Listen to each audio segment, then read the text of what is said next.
guys, it's Jen. Welcome back to my channel and welcome back to another video. So today I thought it would be fun to share a meal idea with you. I was watching Falon from Moss Family TV. If you guys don't watch her, I'll link her channel down below. She posts a video every day, which is amazing because she also like homeschools her kids and cooks 3 meals a day. It's like seriously inspiring to me. But they did a like salad and baked potato bar for dinner one night a couple days ago. And I thought, you know what? That is gonna be the perfect thing for me to bake for dinner tonight. And so I shamelessly stole this idea from her. So thank you, Falon. Right now it is around lunchtime. I'm gonna get some chili in the crock pot that I had pre-frozen. I'm gonna bake some potatoes and then we're gonna set up like a toppings bar for baked potatoes and we're gonna have a salad bar. It's just gonna be a fun dinner. I can't wait. And hopefully if I have time, I'm gonna try a new recipe for banana bread. Okay, so I've got my slow cooker here and this is the chili that I have frozen. So these are called super cubes. I've mentioned them before on my channel. I can link them down below. I love them. You can freeze like sauces and soups and things in them. And then when you want to make a portion, all you have to do is literally pop them out. So I'm gonna use all of them, but if I just was like making lunch or something for myself, I could just pop one out into a container and heat it up. Super simple.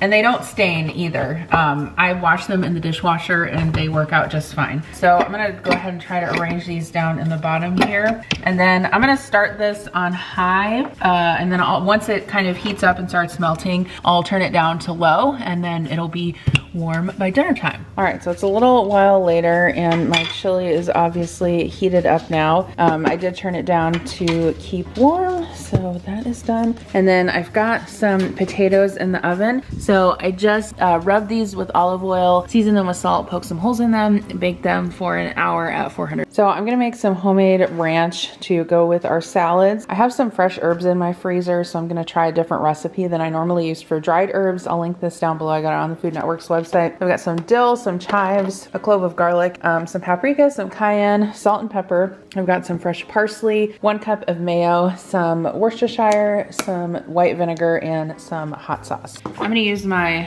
garlic press to mince my garlic into here.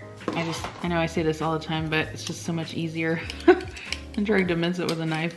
I guess I misread the recipe because you also need 1/2 cup of sour cream, which I can add now. I'm just gonna eyeball it. 1/2 teaspoon of salt.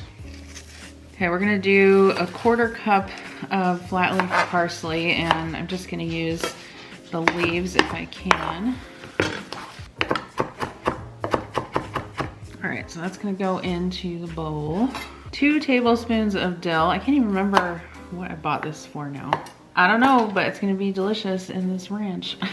So I was like reading you guys' comments on the video I posted yesterday of the Ina Garten parody, like top 5 recipes that I did.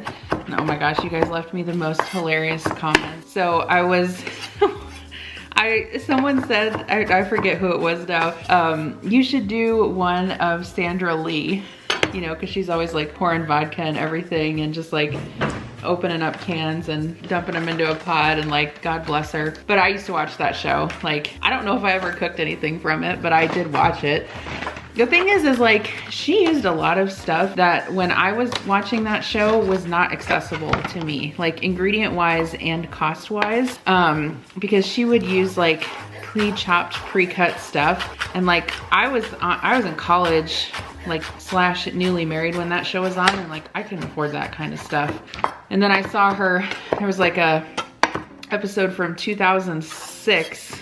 This is Chopped Chives. Episode from 2006 where she was using bagged arugula. And I'm like, I could not find bagged arugula where I live until like 2019 at least. Like there was no way I was getting arugula back in 2006. All right, I'm gonna add in 1 teaspoon of Worcestershire. And there was one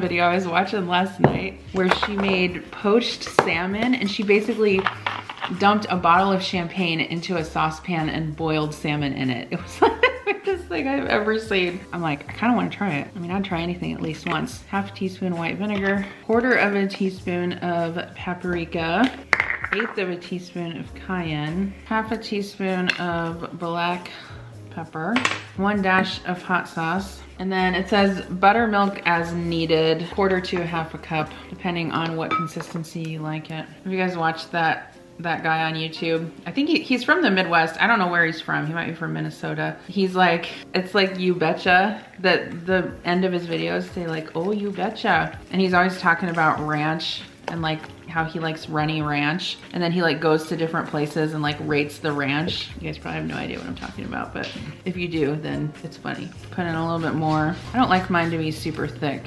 Okay, so this is really good. It did not need any more seasoning, and it made a lot more than I thought it was going to. So I'm gonna put it in this big mason jar, and we're gonna be eating salad for the next 20 days. No, I'm just kidding. All right, I'm gonna stick this in the fridge and we'll move on to the next. All right, so I've got some romaine lettuce here. I'm gonna chop this up and get it washed for a salad.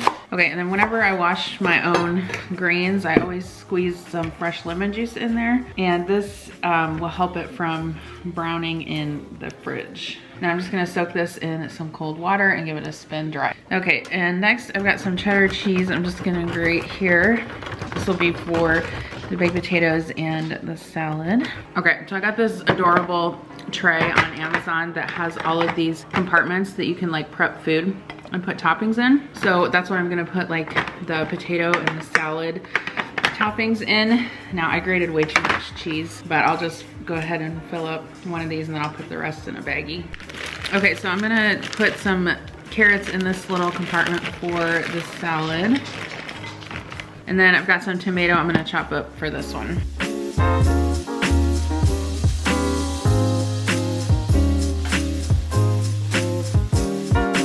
Okay, next I'm going to mince up some chives. I'm also going to slice up some red onion.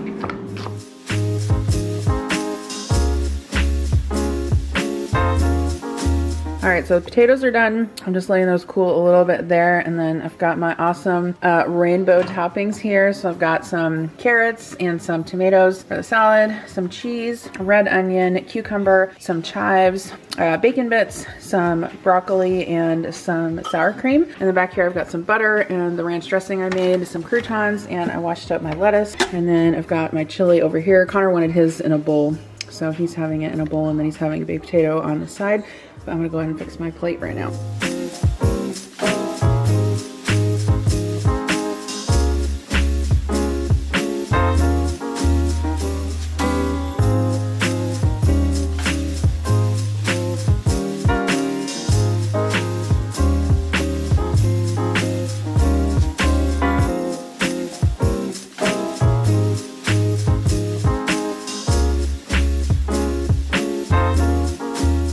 All right, so this ended up being a super simple supper and obviously very fun with like the build your own toppings. So I've got my salad here with some ranch and a little bit of bacon and veggies and croutons. And then I just did potato with chili and cheese and sour cream and chives. So we did get a plate of Christmas goodies tonight from our neighbors. So thank you to them. We already snacked on some of them, but I'm gonna go ahead and cover this up so we can save them for the rest of the week. All right, I didn't make my banana bread last night because I was tired and I went to bed, but it's early the next morning and I'm gonna make some now because I had these bananas that desperately needed to be used. So this recipe is from the Complete Autumn and Winter Cookbook from America's Test Kitchen. There's a little bit of a unusual way of making this, shall we say. So you're supposed to put 5 bananas in a bowl, cover them and microwave until the bananas are soft, about 5 minutes. And then we're gonna like get the juice out of them and reduce the banana juice. I don't know. This sounds weird, but we're gonna try it. I can honestly say I have never microwaved bananas before, yet here we are, America's Test Kitchen. So the banana juice, I guess as they call it, is dripping down into here, and I'm supposed to let this sit for 15 minutes and let all the juice drain out, and then we're gonna like reduce the banana juice on the stove. I feel like this is unnecessarily fussy, but we're gonna trust the process. Here is my banana juice. I don't know why this is so funny to me. So I'm just gonna cook this and reduce it by half for about 5 minutes. All right, so here is the liquid after I reduced it. So I'm gonna pour that in there with the mashed bananas. Next, I'm gonna pour in 1 stick of melted butter. I added some brown sugar, some vanilla, and I'm gonna add 2 eggs beaten, and then just mix this up. Okay, so I whisked in the flour and the baking soda, and I did not use any salt because I used salted butter. So I'm gonna transfer this to a pan that I have prepared right here. I just have some parchment paper in there, and bake this at 350. What does it say? Oh, you have to slice a banana and put it on the top, so it's pretty. 55 minutes. All right, so here's my completed banana bread. I do feel like maybe I should have taken it out 5 minutes sooner, like it's a little dark, but I just cut off a piece and put a little butter on it and tasted it. It's really, really good. So, I mean, I don't know if, you know, microwaving bananas is gonna be in my future when I make banana bread, but it did turn out delicious. So thank you guys so much for coming along with me on today's video. I hope that you got some ideas for cooking in your own kitchen. I will see you tomorrow for another episode of Vlogmas.